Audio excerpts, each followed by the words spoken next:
Hi guys, good morning and welcome back to my channel. It's Tell and Talk English once again. So, कैसे हैं आप लोग? Hope you would be great and perfect as always.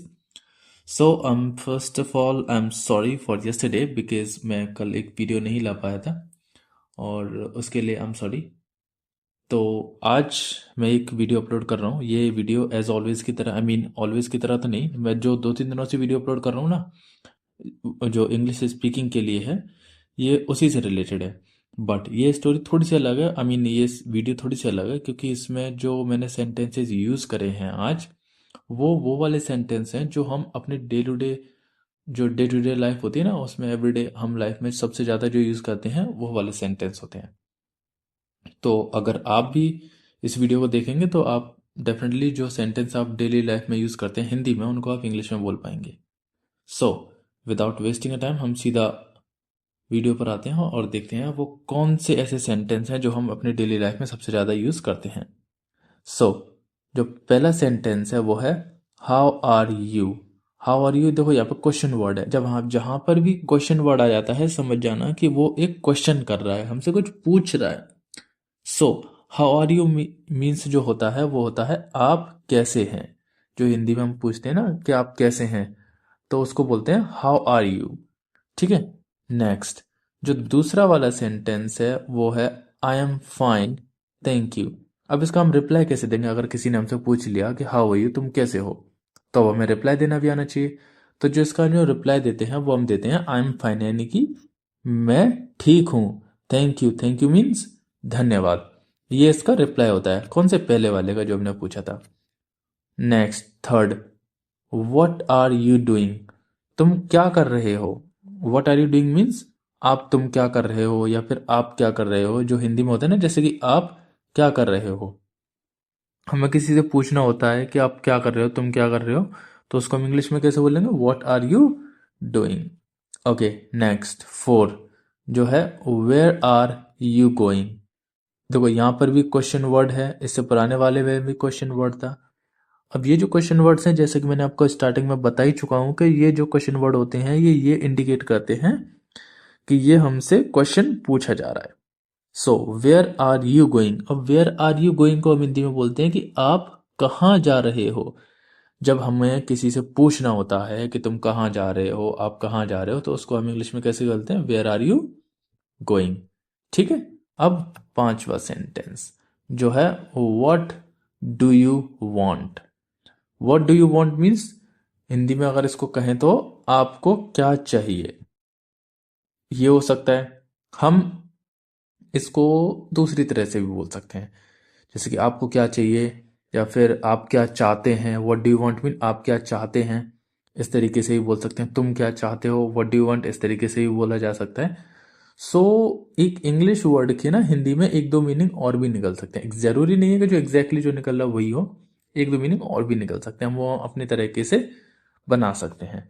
So what do you want means तुम क्या चाहते हो या फिर आप क्या चाहते हो. नेक्स्ट, जो छठवा सेंटेंस है वो है प्लीज हेल्प मी.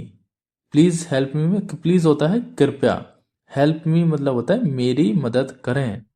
जब हमें किसी से बोलना होता है कि भाई मेरी मदद कर दो, या फिर किसी से भी बोलना होता है, इट्स नॉट अबाउट ओनली भाई, जो अभी हमारे सामने होता है और हमें उसकी अगर मदद चाहिए तो हमें उससे बोलना पड़ेगा प्लीज हेल्प मी, यानी कृपया मेरी मदद कीजिए.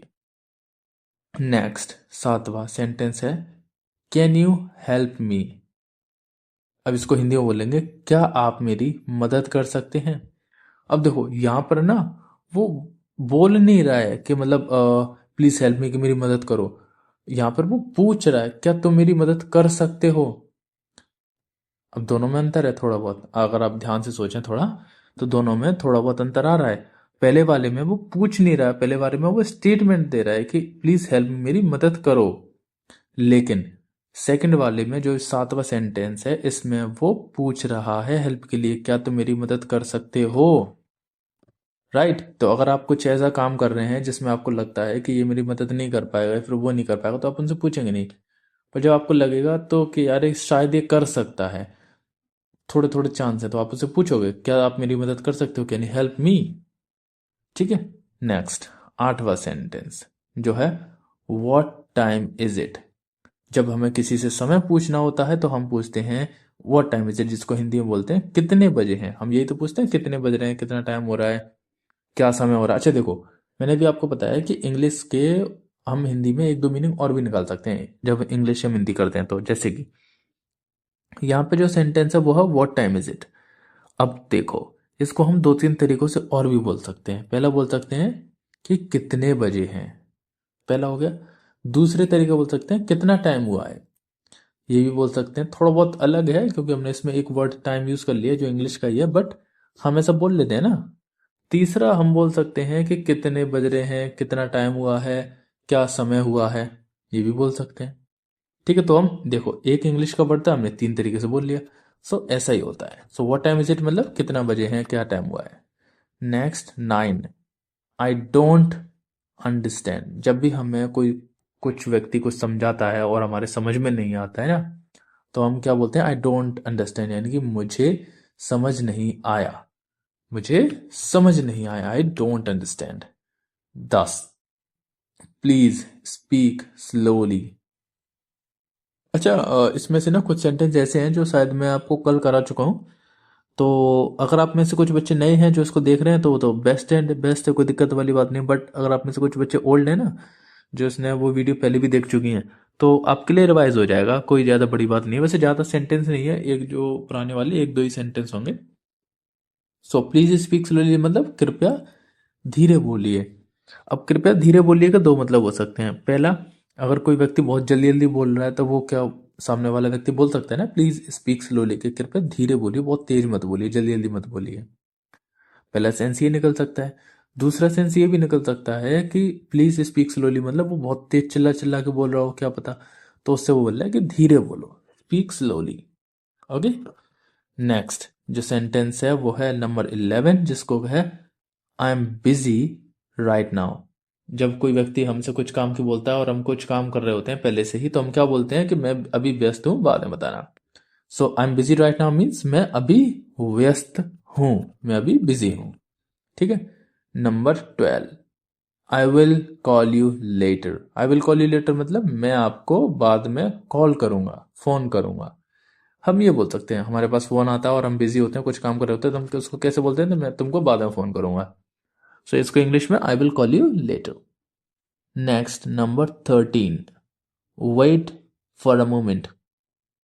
जब किसी को भी हमें इंतजार करने के लिए बोलना होता है कि थोड़ा सा रुक जा, बस 2 सेकंड रुक जा, 3 सेकंड रुक जा, 1 मिनट रुक जा, तो हम इसको इंग्लिश में कैसे बोलेंगे, वेट फॉर अ मोमेंट, यानी कि एक पल रुकिए। समझ में आ गया? ठीक है। Number 14 means come here please.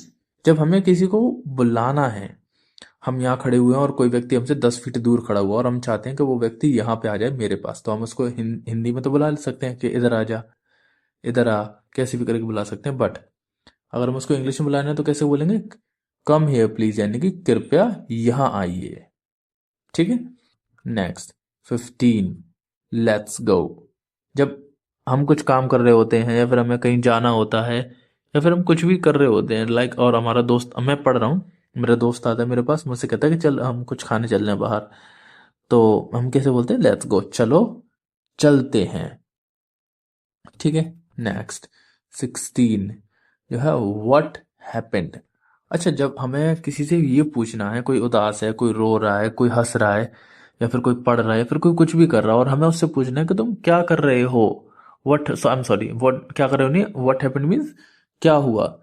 जब हमें किसी से ये पूछना है, कोई रो रहा है और तब हम उससे पूछते हैं ना कि क्या हुआ है हिंदी में, या फिर हंस रहा है तो पूछते हैं, रो रहा है तो पूछ रहे हैं, फिर तबीयत खराब है तो पूछ रहे हैं, तो हम ये सारी चीजें पूछते रहते हैं।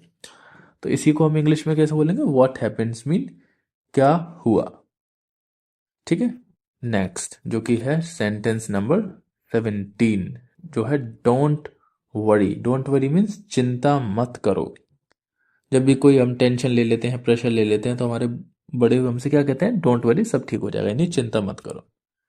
नेक्स्ट 18, 18 है टेक केयर। टेक केयर होता है अपना ख्याल रखना। जब भी हम कहीं जाते हैं और किसी से मिलने, और उसके मिलने के बाद जब वो अपने घर चला जाता है व्यक्ति और हम अपने घर चले जाते हैं, तो हम उससे क्या बोलते हैं, टेक केयर। जरूरी नहीं है ये तभी बोला जाए, ये हम कभी भी बोल सकते हैं। कोई घर से बाहर जा रहा है, हमारी कॉल से बात हो रही है, कॉल रख रहे हैं, तभी बोल सकते हैं। या फिर हम किसी से मिलने जा रहे हैं और मिलने के बाद जब हम उससे मिल के वापस आए ना, तो हम उससे बोल के आते हैं कि टेक केयर, ध्यान रखना। सो जरूरी नहीं है एक ही सेंस, उसके काफी सारे सेंस पे ये यूज किया जा सकता है। ठीक है। अब नेक्स्ट जो है number 19, that's right. That's right मतलब यह सही है।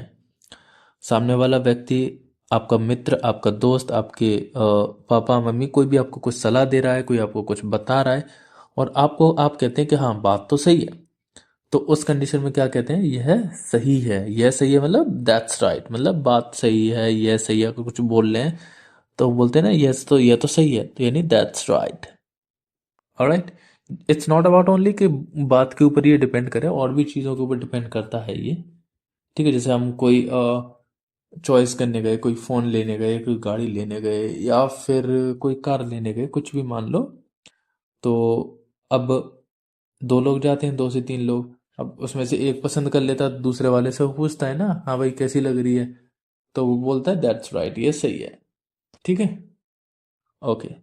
नाउ द लास्ट सेंटेंस जो है, दैट्स रॉन्ग।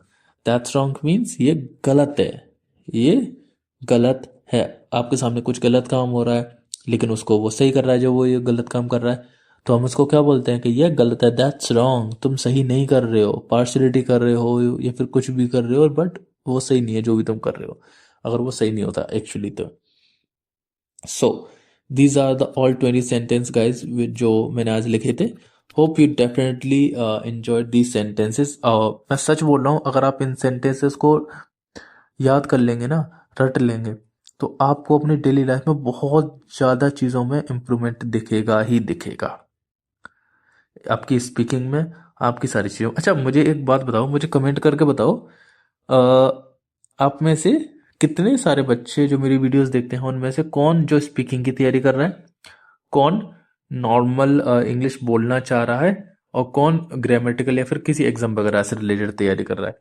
आप मेरे को ना ये कमेंट में लिख के बताओ। देखो जो स्पीकिंग की तैयारी कर रहे हैं बच्चे, वो एस लिख सकते हैं, चाहे तो ओनली स्पीकिंग की जगह एस भी लिख सकते हैं, और बाकी जो ग्रामर की तैयारी कर रहा है वो जी लिख सकते हैं, और बाकी जो कोई स्कूल स्टडी या फिर कॉलेज स्टडी कर रहा है वो सी लिख सकते हैं।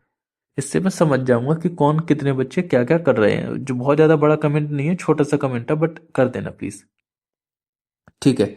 तो अब मैं कल हो सकता है एक न्यू स्टोरी लेकर आऊंगा। अब मैं ये वीडियो नहीं लेकर आऊंगा ये वाली, लेकिन अगर मैं ये वाली वीडियो लेकर आया तो मैं फिर एक डिफरेंट तरीके से लाऊंगा। आज मैं वीडियो इसलिए भी नहीं डाल पाया था, आई मीन कल, क्योंकि मैं एक नई वीडियो पर काम कर रहा हूँ अभी के लिए, जिसमें क्या होगा, दो लोग आमने सामने बैठे होंगे और मैं उनकी कॉन्वर्जेशन बताऊंगा आपको कि अगर आपको किसी रेस्टोरेंट में जा रहे हो या फिर आप कहीं कहीं जा रहे हो, तो उस समय कॉन्वर्जेशन कैसे करेंगे उनसे।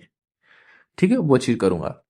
तो अब कल मिलते हैं, तब तक के लिए आपको जो करना है वो इस वीडियो को लाइक करना है, शेयर करना है, कमेंट करना है, और in the last and most important subscribe करना है अगर आपने अभी तक नहीं किया है तो।